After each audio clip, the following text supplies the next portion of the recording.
the too. teaching.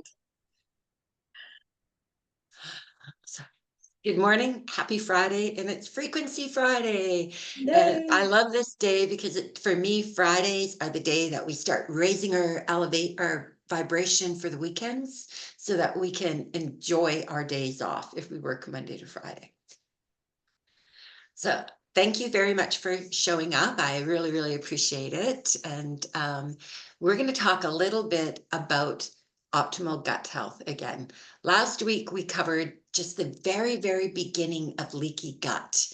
And to remind ourselves, what is leaky gut? It's a localized low inflammation that leads to the spaces between the small intestine cells. So again, it's like that really tight junction that loosens up and we start developing problems. That's leaky gut.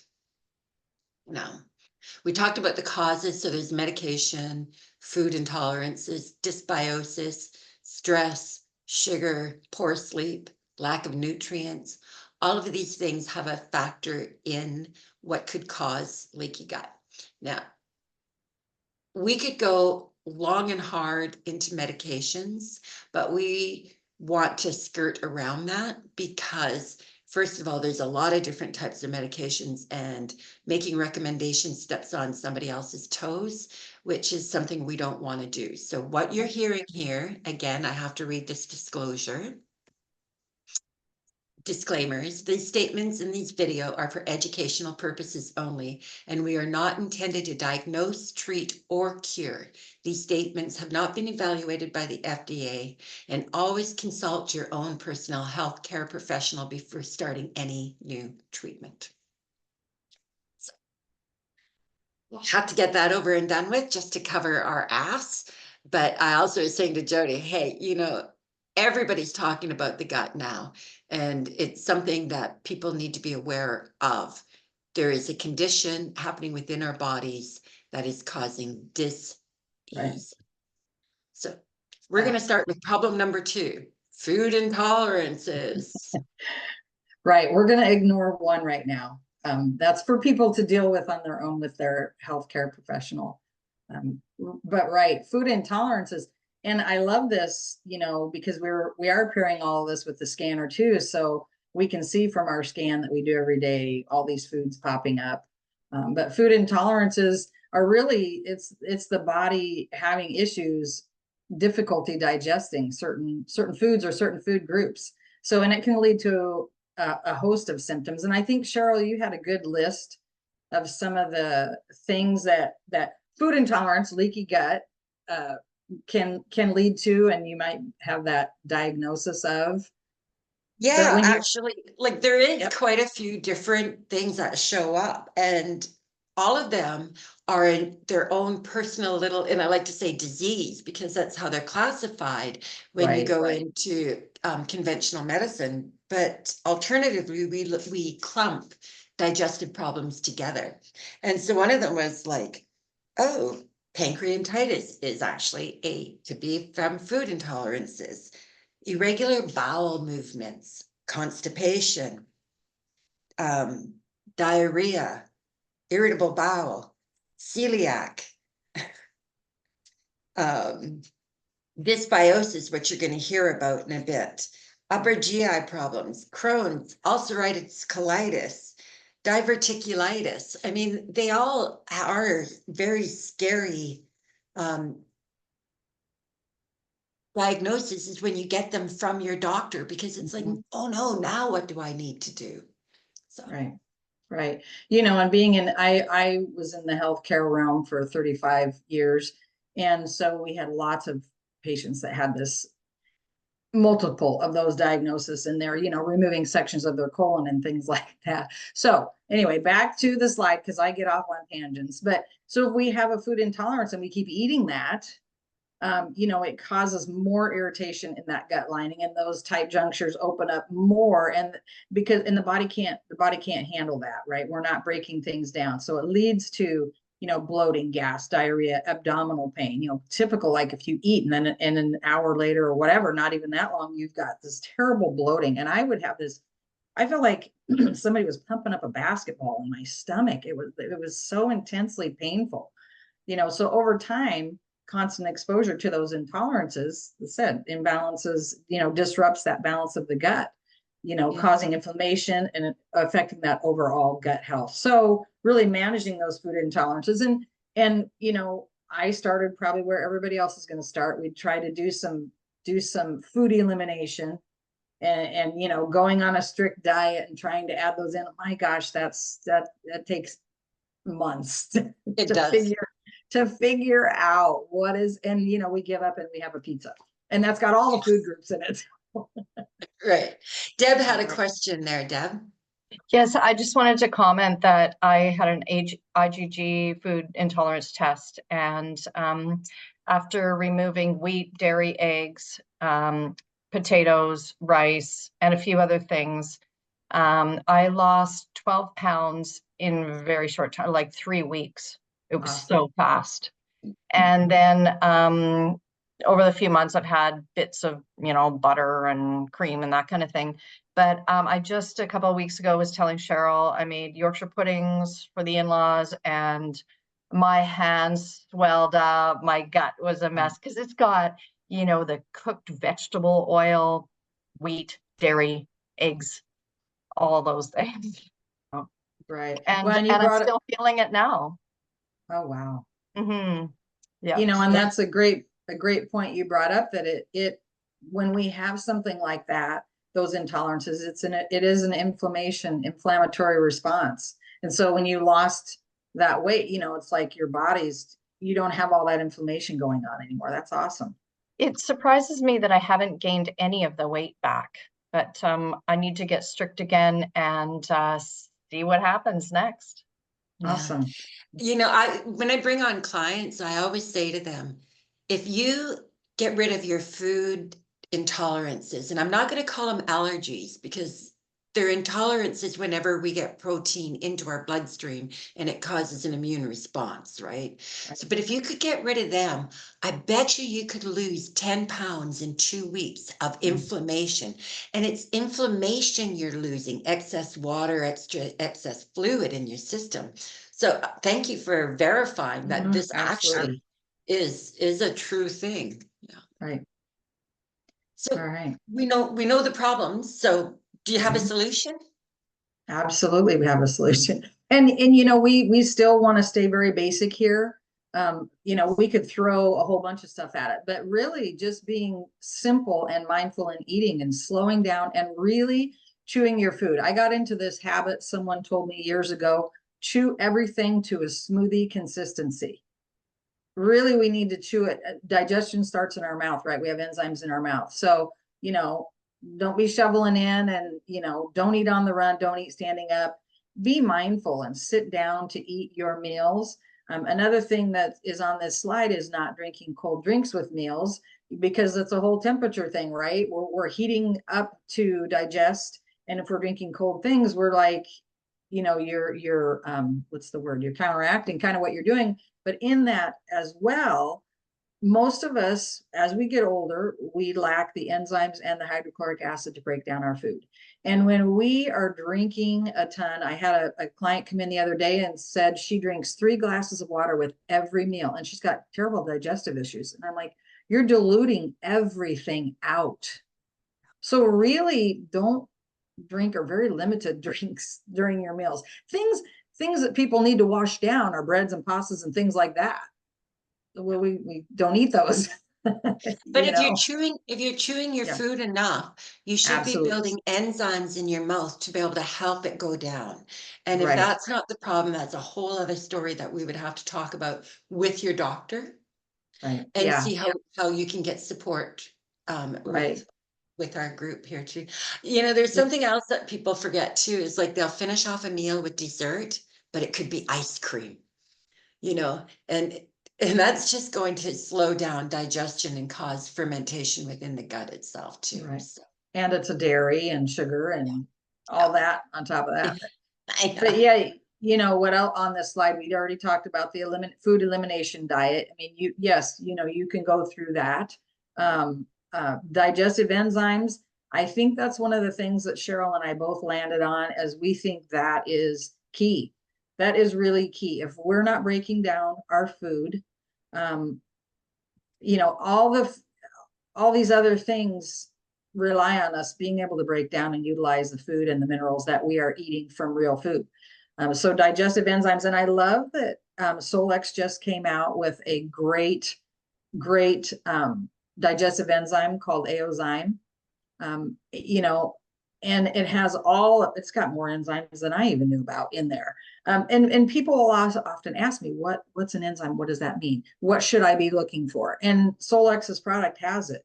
You know, your amylases, your proteases, to breaking down those fats, those sugars, those lipases, to help break down, you know, bringing in that dairy, breaking those things down so that our body has a fighting chance. Our body's we just inundate it with all of these constant bombardment of throwing all these things on top of it, and the body and the poor gut's going, I don't know what to do with all this. Let's open up those junctures and let them right into the bloodstream. So yeah, I think especially when it starting, comes to the proteins there, because I mean, I right, always see that people eat a heavy protein dinner, but maybe they're not being able to digest it down. And those proteins are what go into the bloodstream to cause an immune response, like to cause, right, hey, I need to help out there.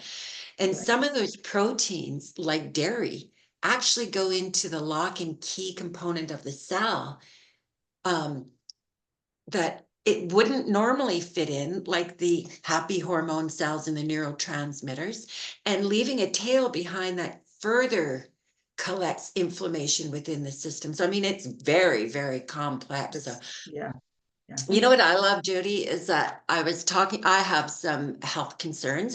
You know, we all have health concerns, yep, especially as we age. And I'm looking after myself, and I go to my general practitioner right, who's like-minded like me, because I found one I can talk to, and that she follows what I do. And was talking to her about what I should do for my health concerns. And she said, do this, this, and this. I'm not going to get into the details of that, but we're going to be cleaning our colon and making sure that things are going to be absorbing. And then I says, what should I do proactively? And she says, I would take a digestive enzyme. Like that was like one of the first things that she said. awesome, And I have a gallbladder. I have my organs. What about the ones who don't? How often are absolutely. you told take an enzyme? They're not. Go Yeah. ahead, Deb, you got a question? Yeah, I know people who have had their gallbladders out and they had no idea about bile salts. But what I was going to say is the problem with people getting off of wheat or gluten is that they replace it with things like I had this morning, because I had the grandkids over, and I bought this Anita's gluten-free pancake mix. So I made these blueberry pancakes, and anytime like they keep adding the tapioca Right, and xanthan gum and these other things, like I can still feel the food up here. So yeah, sometimes these replacement foods don't work well for us and absolutely. may cause further inflammation. Right. Yeah. You're, Thanks for bringing that up, because we're inundated with gluten-free this and gluten-free that. And it's the same. You can take it back to the sugar-free era, the fat-free era, and they have to put something else in there. And those something else's are not good for us, you know, and it's hard to get people to go back to eating real food. We're in such a hurry rush society, a rush world, that we are eating on the go all the time, drive through. And there's not healthy options there. We have to be proactive and step back. And this is it's our health, it's our journey. Mhm. It's interesting too, the youngest grandson, he's 3, and he knows to stay off dairy. And I'm Awesome. thinking that he felt that these pancakes weren't good for him. He wanted a smoothie, and so we shared a smoothie after, and that's exactly what works for us. So, you know, Awesome. we tend to forget that our bodies know exactly what they need. And somebody said to me, asked me about an elimination diet yesterday. She said to me, what food should we introduce first? And I said, the one you crave the most, because the chances are the one you crave the most is not you craving it, it's the microbiome craving it. It is the chemical addiction you're craving, and that'll be the food that's going to give you the most distress. Just Mhm. something I've noticed. mhm. That Perfect. reminds me of magnesium and chocolate. I used to need chocolate all the time, and now I have enough magnesium and I don't have that issue. Yeah, it can work both directions. But the other thing we always have to remember is we got to get rid of the stress in our life. Mhm. And I don't sit down at a table and eat when I'm stressed. I'll miss a meal because I mean, I'm in North America. It's okay if I miss a meal. It's not going to kill me, you know. 1 or 2 meals a week is okay. Yeah. So Yes. don't eat in front of the TV, don't watch the news, don't be having a fight with your spouse and sit down and eat. Don't be getting your children upset when you want them to eat. Don't be forcing them, like you said. Children know what their bodies need. As long as you provide the whole food, their bodies will pick and choose what they want. Right. Yeah. Another big problem is a thing called dysbiosis. And dysbiosis is the imbalance in the microbial communities in the gut. We've got 4 pounds of microbe in our gut with all kinds of varieties in them, and they're all talking to everybody, giving us our messages. The thing about the microbes are they will favor the sugar, and we'll get microbes that are loving more sugar, and our body will start going into an overdrive of candida, which is a type of bacteria that just plays havoc within our digestive system. When the bacteria dies off, this can cause brain fog and all kinds of different things. And in another thing I like to say is if we're eating the wrong foods, the bacteria within our gut, um, or alcohol even, will start craving those things that it's being fed. So it takes away our ability to have willpower because it's not us that's doing it, it's that second brain saying, hey, feed me this, feed me that. So, but dysbiosis has been linked to various bunch of conditions, allergies, obesity, autoimmune, highlighting the importance of an overall microbiome is vital for our well-being. But the thing I like to look at is that irritable bowel syndrome diagnosis that people get all the time. And they say, I have IBS. When I worked on a bowel floor in surgical department, they actually just threw everything that they never knew had an answer for into the IBS category. Oh, we don't know why you have this problem, but they never checked the bacteria in there and they never checked for food intolerances. So it's Right. something that I am starting to become even more aware of as I listen to people talking about the hazards of ultra processed foods and everything in the corn oils or the seed oils and everything that is inflammatory that they're adding into our like food-like substances and feeding to our kids. Yes, Deb. And I've heard cancer patients say that doctors tell them it's not your fault. And you ask, oh, well, can I get you some blueberries and, kale and those things that you need for your bone of myeloma? And they're like, nope, not during treatment. You can't have any of these good things. Like, it doesn't make sense at all. Yeah. And Yeah. in where I was, the comments that I would hear from our oncology patients, because, they're going through chemo, their body is in trauma mode and they lose a lot of weight and the doctors literally tell them to eat ice cream, go eat ice cream, go eat whatever you want. You've got to get your calories up. And we know, what does cancer love? What do those cancer cells love? Sugar. Yep. I also would have had a doctor who would tell people, because they would say, well, how can I, what can I do to help, clean up my diet? And he was like, food has nothing to do with it. And Wow. they feed them Ensure and these high fructose corn syrup products. Yeah.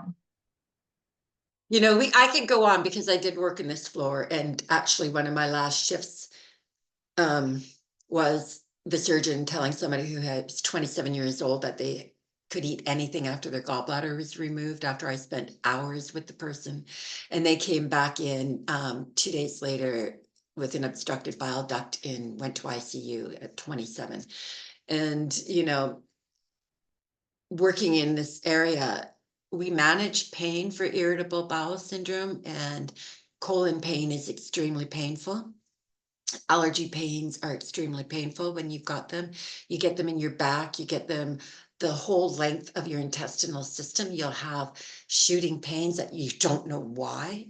And we're prescribed a narcotic, which all it's doing is numbing the situation, but not eliminating the root cause. And that's what I like to know, is what's the root cause?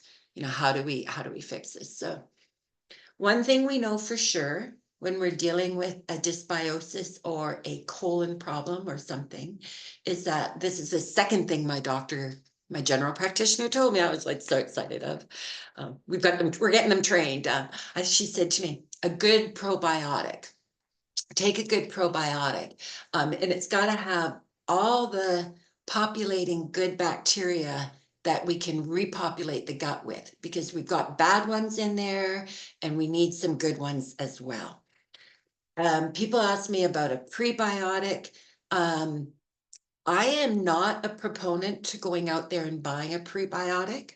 I am a advocate that if we're eating a whole food diet, one that's mixed with a lot of different types of fruits and vegetables and root vegetables, and they will get the psyllium and the roughage that our bodies don't know what to do with, the cellulose of the food, and that's actually what's feeding the microbiome, the bacteria in your gut. So that's the prebiotic we talk about.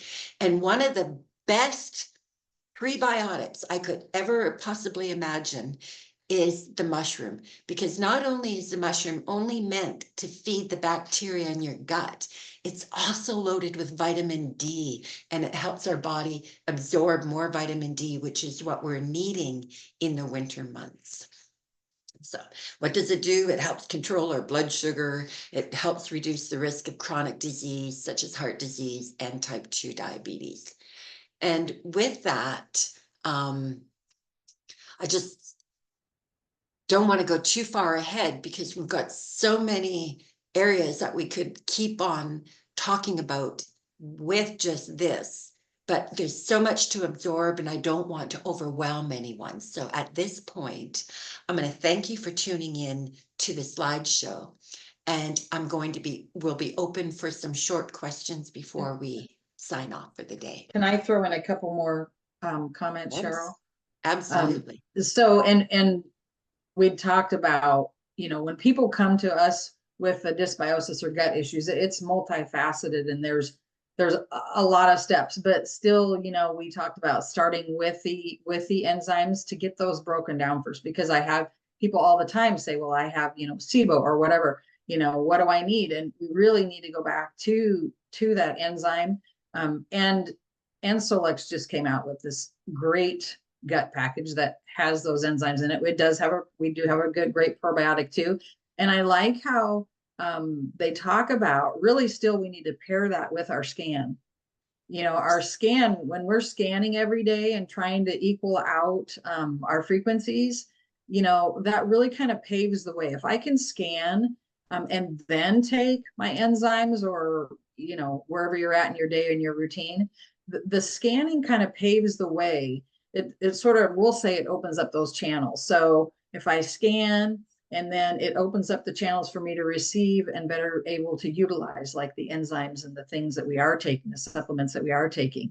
It kind of paves the way, kind of like, so we're not just throwing these all of our beneficial things in and they hit a brick wall. This kind of paves the way so that we can incorporate those and integrate them into our body and have them synergistically working. Thank you for bringing up the scan, because it's something I know that I scan every day.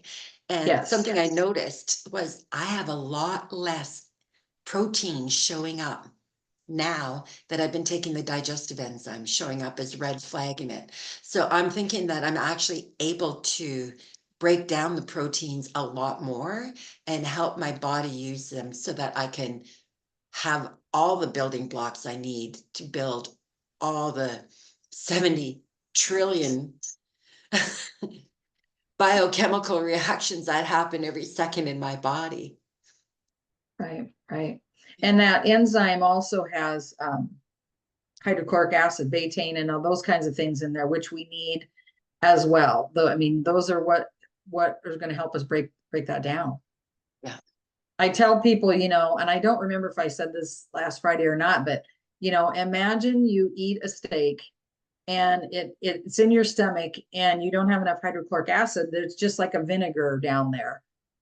It's going to take forever if it ever gets, you know, that's where the body's throwing all those chunks of meat into our bloodstream. But if you throw that into some hydrochloric acid, which is what we need, it's going to break it down. And a lot of people, and I'm sure, Cheryl, you guys probably run into this all the time. They'll be like, I have acid reflux. I have too much acid. And we know that is not, it's the opposite. You don't have enough. And so all that stuff's fermenting. That steak is sitting in that vinegar, and it's like, it bubbles right back up, all that fermentation. And so that's where we're getting those, you know, flags for alcohol. And I don't drink, and you know, you get a flag for alcohol. It's because it's fermenting in there. That's creating alcohols, and all that stuff is just, you know, it's like sitting right there. Speaking of that alcohol, that came up for me the other day, and it's because I was using Harmonic Arts Parasite Purge. It's got alcohol, some kind of cane alcohol in it. Yeah. Good. I'm glad you brought that up. Yeah. Good point. Well, I want to thank everybody for tuning in, and I'll get we've got dairy goat farmer as well. Yeah. Like you can have a good dairy product if it's, and I'm not going to promote that because it's illegal as heck in Canada here, but some of us, and I go looking for it, the raw component of my cheeses and things, so that I've got the enzymes in them, because when we homogenize dairy, we've actually lost the lactase enzyme, and because enzymes are very volatile, we lose them really, really quickly. And if I can't break down that dairy, the milk, I'm looking at almost a guarantee of a digestive disruption. Now, I just want to throw this out there and apologize to my children. And I'm sure my parents want to apologize to me too, but we used to send our kids off to school with cereal. And go have some cereal. So it would be wheat and dairy. My sincere apologies, because when we know better, we start to do better. And that's what this is all about, is teaching us how to do better. Right. We all did it. We didn't know. Nobody cared about nutrition back then. Right. Yeah. My I've kids apologized to my kids too. We just got raw milk legalized in Iowa within the last year. Yeah, so that was huge. That is huge. Yeah. Yeah. Yeah. I think Nancy will probably want to talk to you about that one. Yeah.